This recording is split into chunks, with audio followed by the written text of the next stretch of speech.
Welcome back, everybody.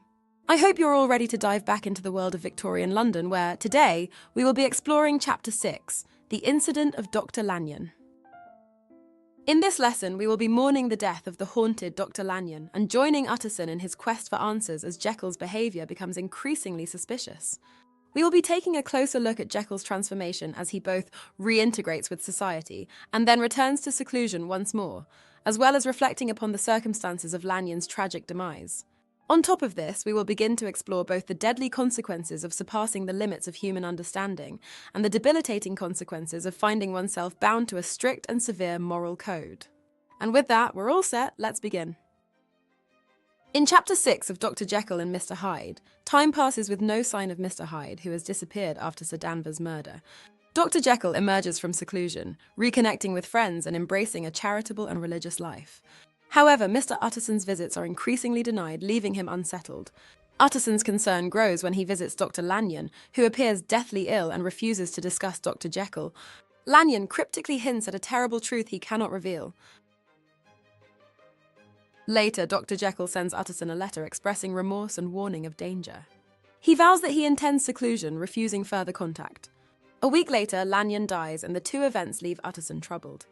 He receives a letter from Lanyon, sealed with instructions not to open until Jekyll's death or disappearance, hinting at a deeper mystery. Despite curiosity, Utterson respects his friend's wishes and stores the letter away. Utterson's visits to Jekyll's house become less frequent as unsettling reports about Jekyll's behaviour surface.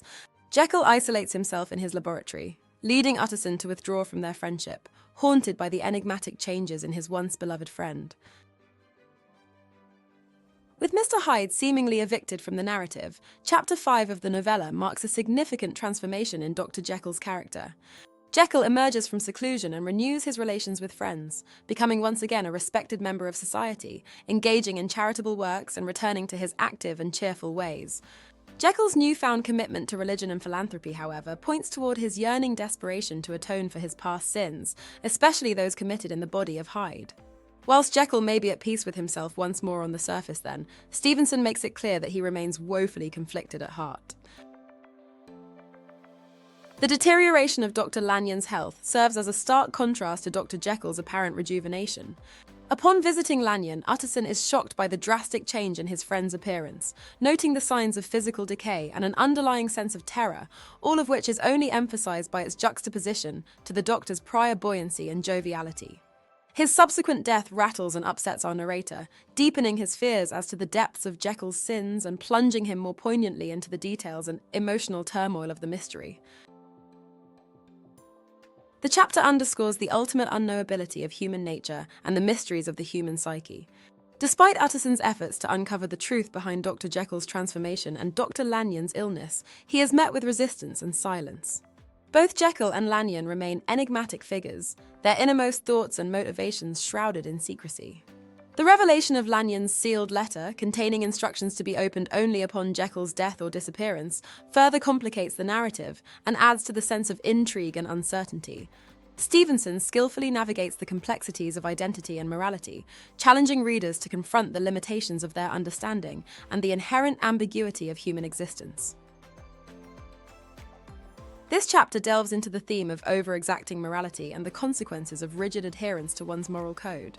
Utterson's unwavering commitment to upholding moral standards blinds him to the complexities of human behaviour and forces him to put aside a piece of evidence that could help him unravel the mystery of Dr Jekyll's experiments.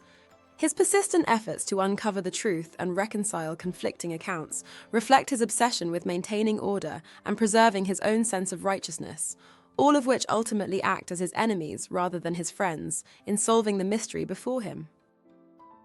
And so that brings us to the end of Chapter 6. Today, we explored Chapter 6 of Dr Jekyll and Mr Hyde, focusing on the transformation of Dr Jekyll, the tragic demise of Dr Lanyon, and the themes of ultimate unknowability and obsessive morality. We saw Jekyll's temporary reintegration into society, his efforts to atone for past sins, and his subsequent return to isolation. We analysed Lanyon's dramatic decline and its impact on Utterson. The chapter underscored the enigmatic nature of human identity and the limits of understanding, while highlighting Utterson's rigid morality and its hindrance to solving the mystery. These elements deepen the narrative's intrigue and complexity, urging readers to reflect on the ambiguities of human nature. See you next time.